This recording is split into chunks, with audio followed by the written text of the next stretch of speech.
but that's the thing I like about you. Hai, balik lagi sama gue Nada. Dan hari ini kita di HiPods Kisum. Kita lagi kedatangan Nadila Wantari.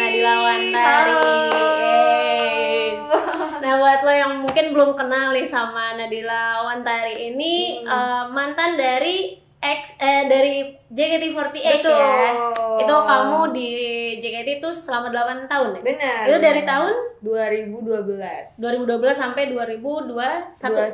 Iya, 2021. Jadi kebetulan emang waktu di JKT itu kayak majalah pertama yang aku datangi adalah Hai. Oh.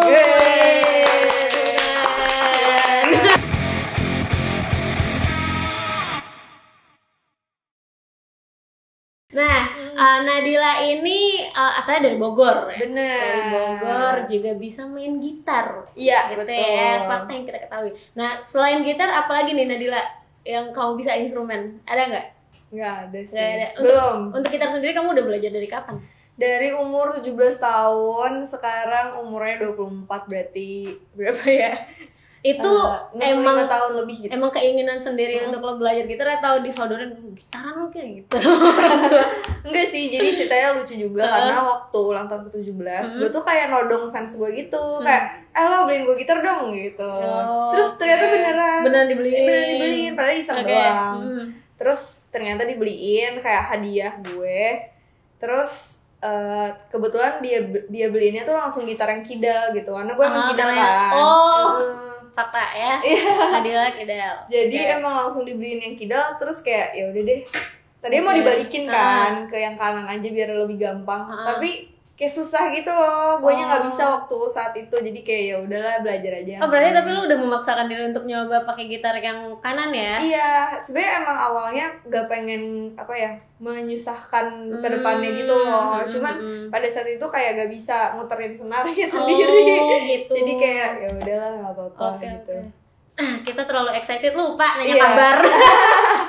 Gimana kamu sekarang nih, lagi sibuk apa aja di luar menyanyi? Di luar menyanyi dan promo-promo, kebetulan aku juga kerja gitu. Jadi seorang produser baru di salah satu kantor podcast di Indonesia gitu. Oh, berarti selain nyanyi, promo-promo juga kerja di sebuah podcast itu. Iya, di kantor podcast. Itu lo gimana sih ngebagi waktu, kan lumayan padat lah ya bisa dibilang itu. Sebenarnya kayak pertamanya gue kayak pede gitu sih, kayak pasti bisa lah, orang kantor gue kebanyakan WFH gitu kan. Tapi ternyata pas kesini terus kayak jadi banyak event dan segala macam, ternyata agak susah juga, agak keteteran. Cuman karena dari JKT itu kan gue juga maksudnya sekolah biasa gitu kan, homeschooling, tapi sambil JKT ternyata bisa-bisa aja. Dan kayak ya udahlah, gue paksain walaupun kayak misalnya harus kerja sampai jam 2 malam, jam 3 malam, tapi ya survive guys. Karena lo happy. Iya, bener. Makanya, dan itu jadinya gak pressure juga kan. Itu untuk kerja sendiri tuh lo udah berapa lama? Kerjanya itu baru 1 tahun, tapi gue dulu waktu kuliah juga magang di sana gitu. Jadi kayak ditawarin mau nggak lanjut, kayak ya udah, saya tidak perlu melamar lagi di LinkedIn. Untuk apa? Oke. Jadi lo dulu kuliahnya di jurusan hubungan internasional di Jakarta. Gitu guys. Jadi lumayan berkolerasi lah ya. Bener. Dari jurusan kepake lah ilmunya lah untuk lo sekarang. Nah, kemarin lo baru aja ngerilis sebuah EP. Iya. Bertaik senyawa ya. Judulnya Nyawa Live Akustik. Live Akustik. Oke, mungkin bisa diceritain tuh tentang dari penggarapannya, mungkin proses kreatifnya di balik itu. Jadi si Nyawa Live Akustik ini sebenarnya itu adalah remake dari Nyawa yang versi original gitu. Jadi sebenarnya gue udah ngerilis EP itu tahun lalu, tapi sekarang gue pengen ngerilis yang versi live akustiknya. Jadi yang ini tuh lebih kerasa, lebih warm, lebih hangat gitu. Terus lebih raw juga, dan gak banyak editan macam-macam karena emang live akustik kan. Jadi gue kayak pengen sesederhana mungkin benar dibanding versi yang sebelumnya kayak gitu sih. Kenapa? Karena sekarang tuh banyak juga demand panggungan yang kayak lo bisa akustikan aja nggak, mungkin karena space-nya kecil atau budgetnya tidak mumpuni untuk versi full band gitu. Kalau tidak apa-apa, bisa saya akustikan punya gitu ya.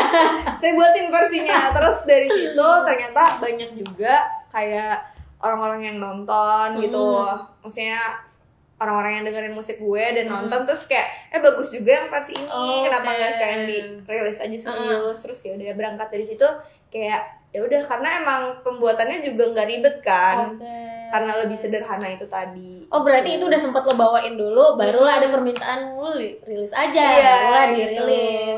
Tapi ketika lo rilis, ada nggak pendengar lo yang kayak kenapa sih lo ngerilis ini gitu, mempermasalahkan hal itu, ada nggak tuh? Nggak ada sih, malah kayak jadi apa ya, malah jadi kayak banyak yang seneng karena yang si lagu track pertama yang judulnya Reminisce itu kan versi piano kan, jadi diproduserin sama salah satu pianis gitu kan, namanya Mas Yesi Kristianto. Nah yang orang-orang tuh banyak banget suka yang versi itu karena sebenarnya Reminisce itu gue bikinnya emang liriknya sedih gitu, cuman versi originalnya dia karena full band terus kayak lebih upbeat, jadi kayak nggak kerasa lagu sedih gitu. Tapi pas yang versi ini jadi kayak apa ya, menunjukkan true color dari Reminisce. Gitu. Jadi pendengar lo juga punya opsi lah ya. Bener. Pengen dengerin yang versi seneng pengen sedih ya. gitu. Lo lagi pengen nangis atau lo lagi pengen happy ya. Gitu ya.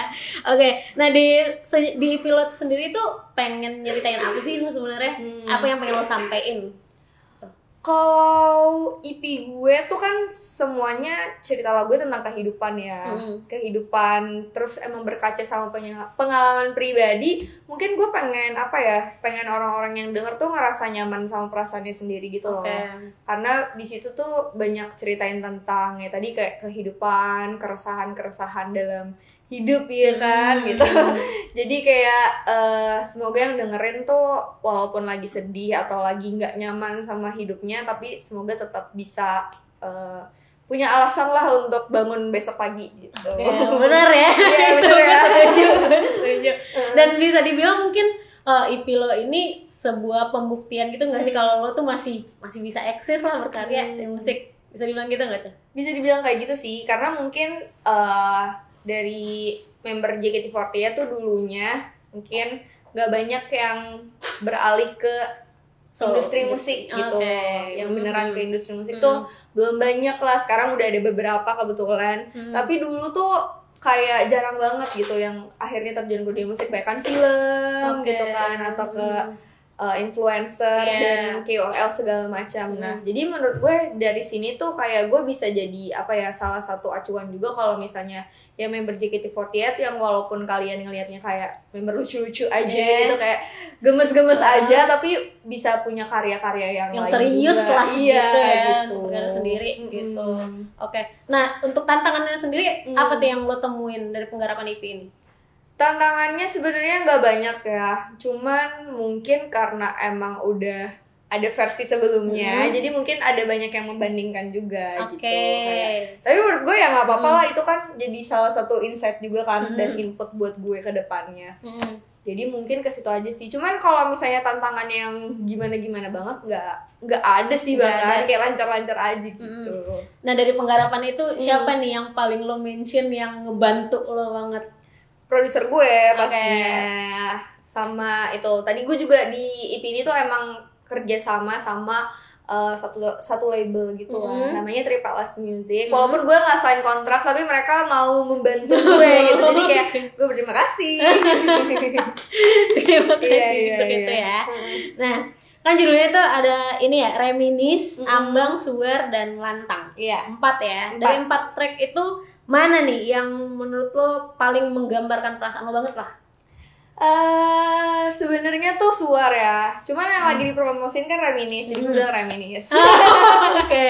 Nah, tapi gue kepo tuh kenapa lo memilih Suar? Kenapa Suar? Suar. Karena dari semua lagu yang gue tulis, gue tuh emang paling suka sama si Suar itu. Karena kayak gak tau ya, pasti kayak ada kayak tempat tersendiri lah dalam hati gue gitu. Karena Suar tuh emang bener-bener menurut gue kayak liriknya tuh sangat jujur, sangat apa ya, menggambarkan setiap kehidupan orang yang ya pasti lo tuh walaupun kayak walaupun lo presiden sekalipun lo tuh pasti pernah ngerasain hal-hal kayak gini gitu. Jadi gue sebenarnya paling jatuh cinta sama Suar. Tapi Reminis yang sekarang pun gue suka banget karena itu tadi, karena kan versi piano ya, jadi lebih ballad, lebih sendu. Walau sebenarnya tuh kalau orang-orang ngelihat gue dan dengerin musik-musik gue sebelumnya tuh mereka bilangnya tuh gue pop rock kan gitu. Tapi kayak di sini tuh gue juga jadi kayak bisa nunjukin sisi gue yang lain gitu. Benar-benar.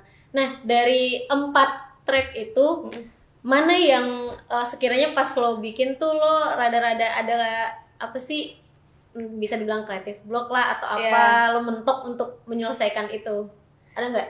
Ada sih yang judulnya Ambang. Karena sebenarnya itu tuh menurut gue sendiri tuh lagunya tuh kayak berat banget dan sedikit gelap ya. Sedikit dark gitu. Jadi kayak ada waktu dimana itu tuh sebenarnya dibuatnya udah lama banget, bahkan pas gue di JKT48. Tapi baru gue selesain setelah gue lulus gitu. Jadi kayak ya udah emang gak gue lanjutin, tapi ternyata pas menemukan draft lagu itu kayak bisa diterusin gitu. Nah, untuk nulis lagu-lagu aja nih, lo untuk menciptakan sebuah lagu, lo itu menentukan waktu nggak sih, atau lo semengalir aja kayak lo kepikiran ada ide atau apa lo nulis, atau lo emang nentuin waktu, oh ini jadwalnya gue nulis nih bikin lagu, atau gimana? Kayaknya yang tadi sih yang pilihan pertama kayak kalau misalnya ada inspirasinya ditulis aja gitu, karena itu tadi kan kalau inspirasi kan nggak bisa kita tentuin kan mau kapan. Menurut gue pribadi. Jadi kayak ya udah gitu. Biasa jam-jam aktif lo mikir tuh jam berapa tuh? Masih di atas jam 12 gitu. Di atas jam 12. Jam-jam overthinking menciptakan karya. Berarti bisa dibilang lo baru bisa bikin lagu pas lo ada masalah. Bisa dibilang gitu sih. Bener. Biasanya kan orang kayak mengeluarkan karya terbaiknya karena lagi di posisi terendah. Bener kan. Biasanya maestro itu kayak gitu. Nah, tapi pernah nggak lo tuh punya satu karya ketika lo lagi bahagianya? Kayaknya gak ada deh. Jadi lo gak ada. Karena gue tuh gak pernah bikin lagu yang kayak lagu misalnya lagu jatuh cinta gitu. Itu nggak pernah, nggak punya lagu tentang cinta bahkan. Nggak tahu kenapa ya, mungkin kalau lagi seneng kayak ya udah biasa aja gitu kan. Iya kayak gitu. Tapi kalau lagi sedih tuh kayak ini harus gue keluarin gitu ya. Bro, galau di gue gitu. Tapi pengen gak lo nge-challenge diri lo kayak gue lagi bahagia gue nulis gitu. Mungkin pengen sih. Iya. Karena kan emang jarang kan ngelakuin hal-hal kayak gitu ya. Bener, kayak karena betul tadi kalau lagi seneng pasti lo kayak nikmatin enjoy momen aja gitu. Mungkin karena jarang senengnya. Jangan gitu. Soalnya senengnya pas hari gajian doang gitu. Sama. Hari kemudian udah sedih lagi. Numpang lewat doang gajiannya ya. Tapi lo suka dengerin lagu-lagu lo sendiri nggak? Oh, enggak sih. Enggak. Kenapa? Kayak malu gitu loh dengerin suara sendiri. Oh, lo juga malu dengerin suara ya? Kayak paling tuh kayak dengerin sebelum di mixing kayak untuk revisi dan segala macam, atau kayak gue dengerin versi aslinya sekali, terus habis itu gue kayak nggak mau dengerin lagi gitu. Udah dibiarin aja biar orang yang denger deh gitu ya. Kayak gue masukin ke playlist gue juga sebenarnya, tapi setiap lagu gue kayak skip. Kayak next. Gitu. Nah, lo udah berkarir di musik dari remaja nih. Iya kan, dari remaja sampai lo sekarang. Nah, ada nggak perbedaan bermusik lo dari lo remaja dan diri lo yang sekarang nih? Jauh banget dong. Kan kalau di JKT48 tuh kayak terima jadi aja gitu kan. Lagunya udah disiapin dan lo kayak ya udah lo tuh di-treat sebagai talent. Kayak lo tinggal datang nih, lo recording, habis itu lo syuting MV dan lo di make upin, lo tinggal duduk doang diem. Nah, sekarang tuh karena gue juga milihnya jalur independen, jadi kayak ya harus mikirin semua dari awal. Dan gue emang kenapa milih jalur independen juga karena gue tuh kayak pengen tahu gitu prosesnya kayak gimana dari awal, dari gue harus daftar ke publisher, ke agregator, segala macam, ngurusin legal musik gitu kan.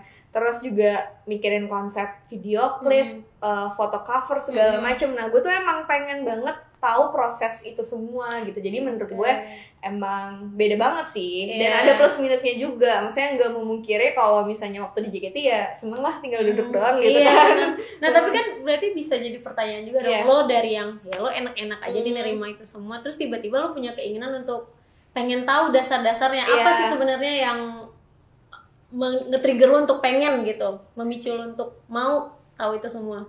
Yang susah aja sih kayaknya. Beda ya.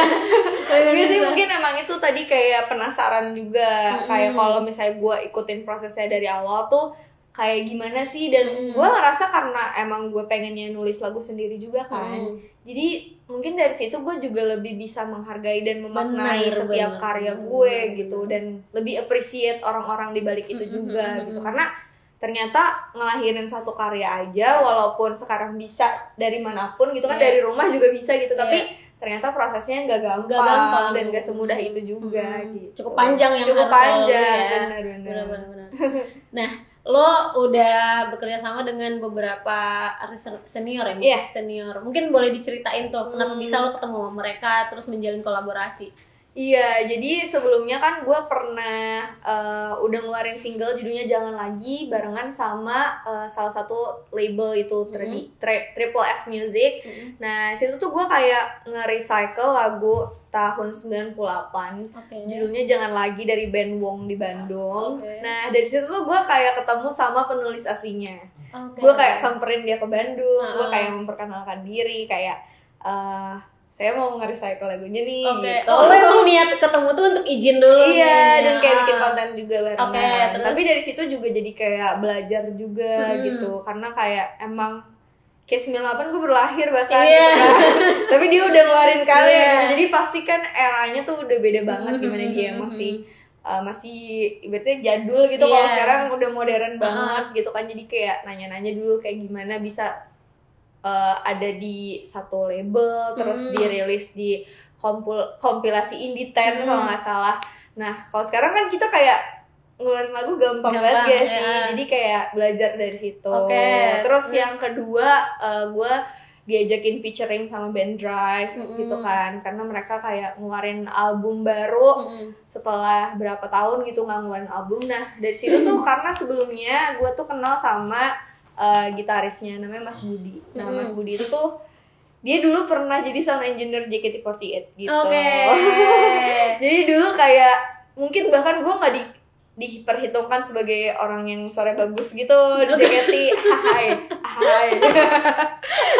Terus ya jadi kayak dia tuh gak inget sama gue gitu kayak tapi gue inget sama dia kan. Terus jadi waktu 2019 kalau nggak salah kita ketemu lagi di satu event. Terus gue kayak menyapa dia, halo Mas Budi, masih inget aku gak gitu kan. Terus dia kayak iya dia nggak inget gue sih, dia inget temen gitu ya. Temen gue yang suaranya bagus ya. Jadi dari situ kenalan, terus kayak sharing ternyata kita punya referensi musik yang sama gitu. Jadi dia kayak kaget kayak, lo anak baru kok lo tahu band-band ini sih gitu kan. Terus gue kayak iya emang suka dengerin. Oh ya udah, abis lulus JKT dia ngajakin gue cover lagu. Ternyata cover lagu itu tuh sebagai kayak ajang trial gitu loh. Untuk kayak gue mau diajakin featuring itu. Kayak di tes dia dulu ngetes ya, sebenarnya orang ini cocok gak bisa nih nggak gitu. Oke. Tapi gue sih kayak seneng aja kan, karena emang cover lagunya tuh lagu-lagu band yang gue suka kayak Red Hot Chili Peppers, Foo Fighters gitu. Jadi kayak dari situ ternyata cocok nih. Ya udah kita gue diajakin featuring gitu. Tapi di situ lu nggak ngerasa terintimidasi gitu karena kan kayaknya orang ngecerca gue. Iya, enggak sih, karena emang pembawaannya tuh mereka emang nge-mentorin jatuhnya gitu. Kayak lo suka kayak gini, terus mereka kasih referensi lagu yang lain, terus kayak misalnya penyanyi-penyanyi cewek pada era mereka gitu. Jadi kayak dari situ belajar banyak juga gitu. Nah dari itu semua kolaborasi yang mana yang paling berkesan menurut lo? Dua-duanya berkesan sih, tapi mungkin yang sama Drive ini karena gue barengan secara langsung manggung bareng gitu kemana-mana, ke kota-kota lain, jadi mungkin lebih kerasa gitu experience-nya. Kalau misalnya yang sama Triple S juga gue seneng kan, cuman karena emang gue ngerilis lagu itu sendiri aja gitu. Cuman kalau yang sama Drive karena emang featuring jadi lebih kerasa kayak manggung di mana. Kayak sebelumnya tuh JKT gitu kan, gue kayak ya JKT kan emang image-nya kan anak baik-baik gitu kan. Nah, gue tuh sama Drive tuh diajakin manggungnya kayak di klub mulu di bar, kayak di tempat-tempat bapak-bapak mabok gitu. Jadi kayak kayak new world gitu, kayak dunia yang baru untuk saya gitu. Jadi kayak seru sih. Tapi referensi musik lo itu sebenarnya dari mana sih? Kan tadi dibilang tuh di-mention kalau lo lawas banget. Dari mana sih sebenarnya? Sebenarnya kalau lawas banget tuh enggak juga ya. Karena gue suka dengerin lagu-lagu yang modern juga sebenarnya. Cuman emang suka musik-musik kayak rock gitu. Gara-gara nge-scroll di Spotify aja. Oh, jadi lo nggak ada kayak misal referensi dari siapa? Iya, dari orang gitu. tua lo yang nyodorin lo dengerin. Ini nyokap gue sama bokap gue tuh sukanya dengerin dangdut. Oke, dangdut layar rock ya. Jadi kayak emang jauh sih. Cuman emang dari kecil mereka tuh selalu dengerin musik gitu. Kayak jadi gue emang ke-influence mungkin kayak jadi suka musik karena mereka selalu dengerin setiap pagi pakai speaker gede gitu. Iya. Nah, kalau misalnya lo sendiri lagu rock yang paling lo suka tuh apa? Yang sampai sekarang tuh masih melekat dari awal lo denger. Banyak sih. Mungkin kayak misalnya gue suka banget Radiohead gitu. Itu kayak ada lagu atau album yang gue suka kayak Computer, terus Red Hot Chili Peppers tuh gue juga ada salah satu yang gue suka gitu. Jadi kayak lebih banyak ke band-bandnya sendiri sih kayak gitu. Lebih ke bandnya. Oke. Tapi kalau untuk lo sendiri sekarang bermusik, lo terinfluence sama siapa?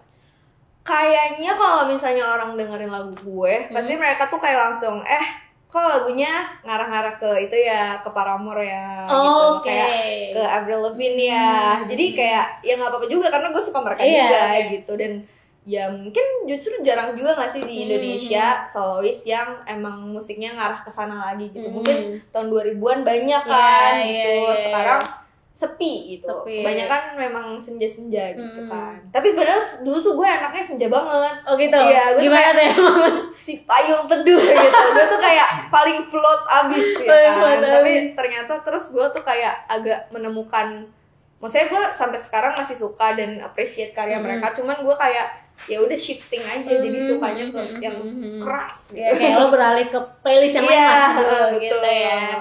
Oke, berarti di posisi sekarang kan bisa dibilang ya lo udah mencapai satu mimpi lo ya. Pasti ada next-nya lagi dong, mimpi lo yang selanjutnya. Itu apa sih kalau boleh tahu? Mungkin punya full album kali ya. Full album yang kayak isinya 11-12 track gitu, kayak seru. Kayak pasti perjalanannya panjang juga dan banyak hal yang harus disiapin. Dan mungkin bisa tour keliling Indonesia juga jadi salah satu mimpi terdekat gue kali. Terdekat ya. Amin ya, kita amin teman-teman ya. Okay. Nah, untuk waktu dekat ini bakal ada rilisan baru lagi nggak lo?